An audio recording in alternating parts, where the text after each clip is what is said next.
It started the way many tragedies do, quietly.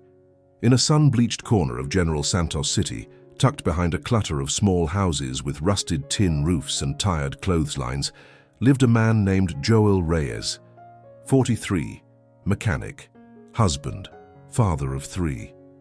A man with no enemies, no debts, just the kind of quiet dignity that gets overlooked in the noise of the world. Joel wasn't the kind to ask for much. His life was a modest routine.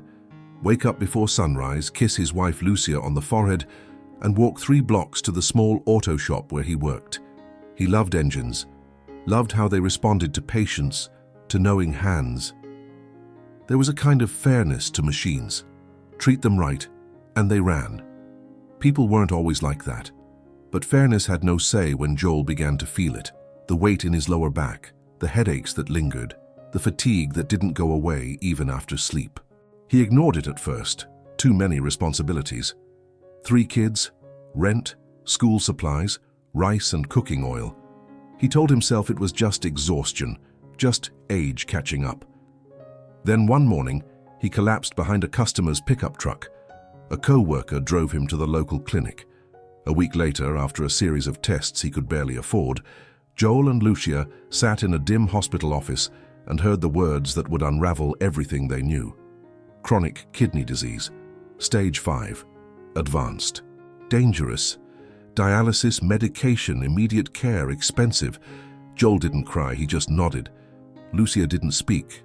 She clutched his hand like a drowning woman gripping the last piece of wood after a shipwreck. The doctor was kind, but clinical. Without treatment, he said, you're looking at months, not years. Joel didn't think of death. He thought of his youngest son, Joshua, who still asked to be carried to bed. He thought of Lucia selling pain de sal every morning just to cover school lunches. He thought of the cracked roof they hadn't fixed in 3 years. They left the hospital in silence. It wasn't until they got home, after the children had gone to sleep, that Joel allowed himself to break. He sat on the edge of their thin mattress, hunched over, and sobbed into his calloused hands. Lucia said nothing. She wrapped her arms around him and let the night pass over them, like a storm without thunder. What followed were weeks of quiet desperation. They sold what they could. Lucia's wedding earrings, Joel's toolbox. A neighbor helped set up a small donation jar at the corner sari-sari store. Friends gave what they could, but treatments were in the thousands of pesos per week, and they were collecting coins in plastic cups. Lucia wrote letters, emails, handwritten notes to local radio stations and charity programs. She stood in line outside City Hall for hours, hoping to get 5 minutes with a social worker. The answer was always the same. The list is long, the budget is small, please be patient. But Joel didn't have time to be patient. His strength began to fade. He could no longer work. There were days when he couldn't even stand long enough to bathe himself. Lucia took on more work, selling rice cakes in the morning, cleaning houses in the afternoon. The children took care of their father when she was gone. They were too young to understand what was happening, but old enough to notice their father's face grow thinner, his voice weaker. Every peso counted. Every medicine dose was a negotiation with poverty. On more than one occasion, Joel asked Lucia to stop trying. "Use the money for the kids," he whispered. "They have a future. I'm just delaying the inevitable." Lucia refused. Her eyes never left his when she said, "You gave everything to this family. Let us give something back." But their world was shrinking. Hope was a candle in the wind, flickering closer and closer to darkness. It wasn't melodrama. It was math. It was time. It was the kind of reality people only understand when they live paycheck to paycheck, with a terminal illness knocking on the door. One night, while Lucia sat beside Joel and rubbed his back to help him sleep, a local radio program mentioned his name. It was a small segment. A listener had sent in a story, an anonymous note about a father dying without treatment, a family losing its pillar. The host read it slowly, with the hesitant tone of someone unsure if anyone was listening. But someone was. A teenager clipped the segment and posted it on social media. A few people shared it. A teacher in Manila reposted it with the caption, "This is the reality in our provinces." Somehow, through that winding river of retweets and shares, The clip landed on the feed of someone in a much different world, and then something unthinkable happened. 3 days later, Lucia received a phone call. The voice on the other end introduced herself as Maria. "I'm calling from Senator Manny Pacquiao's office," she said. "We saw the story about your husband." Lucia froze. Her hand trembled. She had heard stories of scams, fake callers asking for information. She was about to hang up when Maria continued, "We'd like to help." Lucia broke into tears before she could respond. She couldn't tell if the call was real or a cruel joke. She didn't even have the strength to ask what help meant. But Maria was patient. She explained, Pacquiao's foundation had heard Joel's story. They wanted to send medical staff to assess his condition. They would cover the costs, transportation, medication, dialysis, everything. It sounded like a dream, like fiction. But Joel's story had made its way into a world where hope had connections, where empathy wore gloves and trained in the gym, but never forgot its roots. Joel couldn't believe it either. He tried to sit up when the team arrived 2 days later, a nurse, a driver, a social worker, but his body gave in. The nurse knelt beside him and smiled. "You're going to get better, Sir Joel," she said. "Help is here." Still, Joel had one question. Why me? No one had a perfect answer, but a printed note in the nurse's folder carried a quote attributed directly to Pacquiao. "I know what it is to have nothing. If I can give someone a second chance at life, I will. That's not charity, that's duty." Joel looked at the words for a long time. Then he closed his eyes and whispered, "Salamat." The story had changed, but not with a miracle. With a man who remembered what it meant to suffer and decided to fight someone else's battle outside the ring. And for the first time in months, Joel Reyes allowed himself to imagine a future not defined by pain, but by possibility. The van arrived just after sunrise. It wasn't loud or flashy, just a white vehicle with tinted windows and an emblem on the door, Manny Pacquiao Foundation. Lucia stood at the front of their small home, hands clenched, her heart racing. Neighbors peeked from behind doorways, whispering. Joel was inside, barely able to stand, watching through the window with disbelief in his eyes. 2 men and a woman stepped out, dressed in crisp white polo shirts and carrying bags of medical equipment. The woman approached Lucia first and smiled warmly. "Mrs. Reyes, I'm Angela. We're here to bring your husband to Manila." Lucia didn't know what to say. For weeks, she'd lived in a fog of rejection letters and unanswered prayers. Now there were strangers at her door offering salvation. Not in theory, not in words, but in action. Joel insisted on walking to the van by himself. It took nearly 10 minutes and all the strength he had left. Every step was a battle. When he finally reached the vehicle, he looked at the woman and said simply, "I don't know why this is happening, but thank you." Angela nodded. "You'll understand soon." The drive to Manila was long, nearly 14 hours with traffic, but for Joel it felt like being carried on a wave of second chances. The team talked to him gently, explaining that everything was covered. He wouldn't need to pay a single peso. Tests, dialysis, medication, nutrition, all handled. "You're part of the family now," one of them said. "Senator Pacquiao believes in taking care of his own." Joel didn't know what to make of that. He wasn't family. He wasn't anyone. Just a broken man from a forgotten corner of the country, but no one treated him like a burden. At the hospital, he was welcomed with professionalism and dignity. Nurses checked his vitals. Doctors reviewed his case. For the first time, someone spoke to him like his life was still worth something. They began dialysis immediately, 3 times a week. Painful, exhausting, but life-saving. The color slowly returned to Joel's face. He started eating again.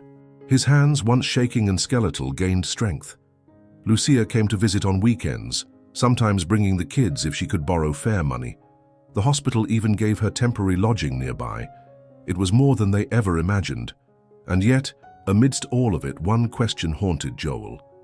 Why would Manny Pacquiao help a stranger like me? That answer came on the 3rd week of treatment. A nurse handed Joel a small envelope. Inside was a handwritten note. The paper was thick. The handwriting was neat, deliberate. It read, "Joel, When I was young, I used to sleep on cardboard and train with holes in my shoes. I know what it means to be invisible. That's why I will never stop looking for people like you. Your life is not small. It matters. Keep fighting. I'm with you." Manny Joel read it 3 times before folding it gently and placing it under his pillow. The next day, a camera crew came by to document a series of foundation-supported patients. Joel was shy but agreed. He didn't know how to smile for cameras, but when asked what he would say to the man who helped save his life, his voice cracked. "I'd say, I'm still here, and because of him, maybe I will be here tomorrow too." Word began to spread. Joel's story was picked up by a local newspaper, then a blog, then a regional news site. Each one told a variation of the same truth. A man on the edge of death, pulled back by the kindness of someone who didn't owe him anything. One morning, the staff told Joel he had a visitor. He assumed it would be another doctor. Instead, the door opened and in walked Manny Pacquiao himself. He wasn't surrounded by guards, no fanfare, just jeans, a polo shirt, and a quiet smile. Joel tried to rise, but Pacquiao raised his hand. No, don't stand, I'm the guest here." There was an awkward silence. Joel didn't know what to say. This was the man who'd electrified arenas, knocked out legends, and sat in the halls of power. Now he stood at the foot of a hospital bed, looking at a man most of the world had never heard of. "I just wanted to meet you," Pacquiao said. Joel's voice was barely a whisper. "You saved my life." Pacquiao shook his head. "No, you saved your life. I just helped you keep fighting." They talked for nearly an hour, about childhood, about hunger, about dignity. Manny told Joel he saw his own father in him, a man who worked with his hands, who carried the weight of a family on his back. He said that sometimes he felt guilty for how much he had now, when so many still had nothing. "That's why I do this," he said. "I was one of you. I still am." Before leaving, Pacquiao asked Joel what his dream was, now that he had more time. Joel didn't have an answer. Dreams were a luxury he'd buried long ago. "Then start small," Pacquiao said. "Dream about tomorrow, and the next day. The rest will come." And it did. Over the next 2 months, Joel's condition stabilized. His treatments continued without interruption. The staff began calling him Kuya Joel. He laughed more, gained weight, even started helping other patients navigate their paperwork. The hospital became more than a place of healing. It became a new beginning. Lucia noticed it first. One weekend, as they sat on a bench outside the hospital, she said, "Your eyes are different." Joel smiled. "I feel like I'm back."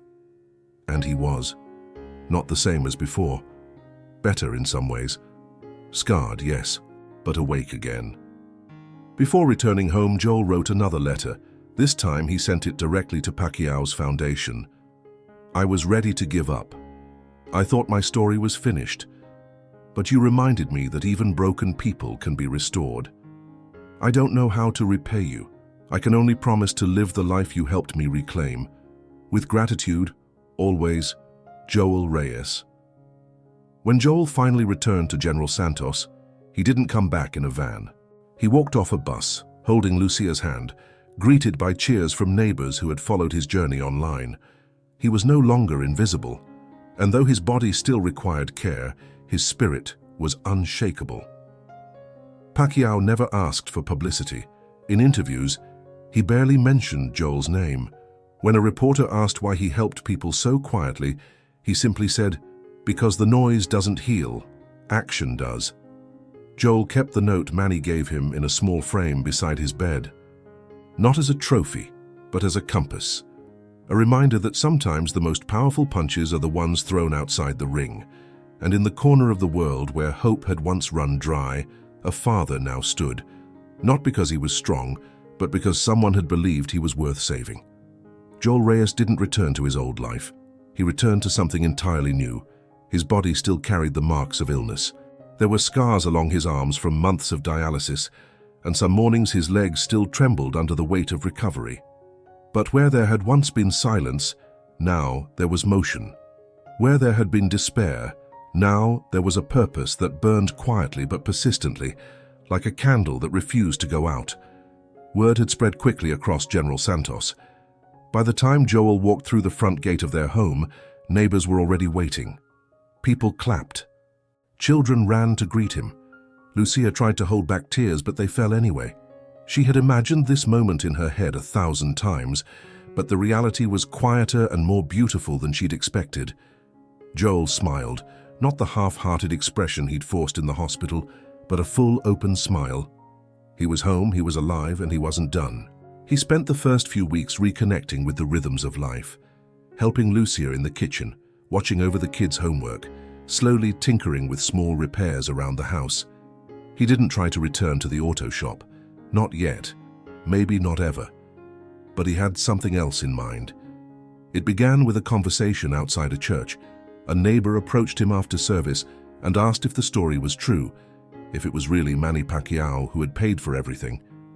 Joel nodded modestly and tried to change the subject, but the man stopped him. "My sister has cancer," he said. "We don't know what to do." Joel didn't hesitate. He asked for her name, her condition, the hospital they'd been using. That night, he made a list. It started with 1 name, then 3, then 10. People who needed help. People just like him, drowning quietly while the world moved on. He started going to the hospital once a week, not as a patient, but as a companion.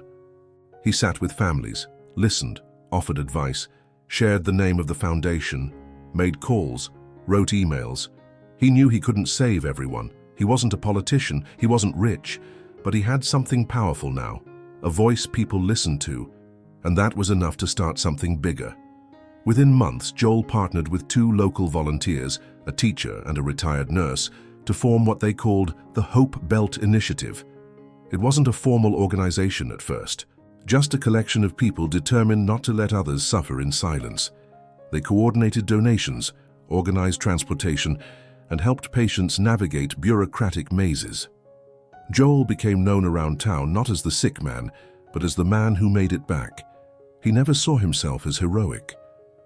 "I'm just doing what was done for me," he'd say. "I was lifted up. Now it's my turn." One day he received a letter, not from the Pacquiao Foundation, but from Manny himself. It was handwritten like the first one and sealed with the same humility. It read, "Joel, I've been hearing about your work. I want you to know that what you're doing is bigger than what I did for you. You're not only surviving, you're multiplying hope. That's the real miracle. Keep going. I'm proud to call you a brother." Manny Joel read it aloud to Lucia, his voice trembling. She placed it beside the first letter. The 2 notes, one a spark, the other a torch. It wasn't long before regional news caught on. A reporter visited General Santos to do a story on Joel's transformation. The article, titled, "From Patient to Provider, One Man's Journey from Deathbed to Lifeline," went viral. Donations started trickling in. The initiative became a registered non-profit. They opened a tiny office in an old barbershop. Nothing fancy. Just enough space for a desk, some chairs, and a bulletin board full of names. Joel stayed grounded through it all. Fame was not the goal. He still walked to the market, still fixed broken fans and stoves for neighbors when he had the energy. He still hugged his children every night and thanked Lucia every morning. The difference now was that people saw him, not just with their eyes but with their hearts. And still, Joel never stopped telling the truth. He spoke often about how close he had come to giving up, how it wasn't just the illness that nearly killed him, but the feeling of invisibility. "That's the worst kind of pain," he said at a community forum. "Not being seen, not being heard." It was at one of these events that a woman asked him, "Do you believe in miracles?" Joel thought for a moment. Then he answered, "Yes, but not the kind where the sky opens and angels appear, the kind where one person listens and everything changes." Time passed. The initiative helped over 200 families in its first year. Some were success stories, some were goodbyes made easier. But each case was met with compassion and action. Joel insisted on writing personal letters to every family they assisted. Even when his own health wavered again, he never stopped. Then came the moment no one expected. Manny Pacquiao, now fully retired from boxing, announced a farewell tour. Not in the ring, but across communities he had helped in silence over the years. His final stop, General Santos. The event was held in a modest gymnasium, filled with folding chairs and fans buzzing overhead. Joel sat in the front row, surrounded by patients, families, and volunteers. When Pacquiao entered, the crowd erupted, not with the frenzy of a fight night, but with the quiet thunder of gratitude. Manny took the microphone and spoke about his journey, about rising from poverty, about victories that didn't come with belts. He thanked his team, his family, his supporters. Then he paused. "There's one more person I need to thank." He gestured toward Joel. "This man," he said, "reminded me why I started all of this. When I helped Joel, I thought I was doing something good. But he showed me that the real fight begins after you get back up. He took one act of help and turned it into hundreds. That's the kind of champion I want to be remembered as." The crowd stood and applauded. Joel didn't cry, but his eyes shone like someone seeing the sunrise after a long night. That evening, Joel and Manny sat side by side, not as hero and beneficiary, but as equals. They talked about family, about legacy, about the kind of world they hoped their children would inherit. Joel said something then that stuck with Manny. "You know, I don't think you did the unthinkable," he said. "I think you did what should be normal. We just forgot how powerful simple kindness can be." Manny nodded slowly. "Then maybe it's time we remind the world." When the sun rose the next morning, Joel walked through his neighborhood like he always did. People waved. Children called his name. He stopped to help an old man carry groceries, paused to fix a boy's bicycle chain. Nothing grand, nothing dramatic. Just a man still living, still giving. His story didn't end in a hospital bed, nor in the shadow of a celebrity's generosity. It kept unfolding, quietly and stubbornly, like hope itself. And if you asked him what he thought of everything that had happened, he would probably shrug and say something simple. "I didn't win a lottery. I just got one more chance." And that was enough.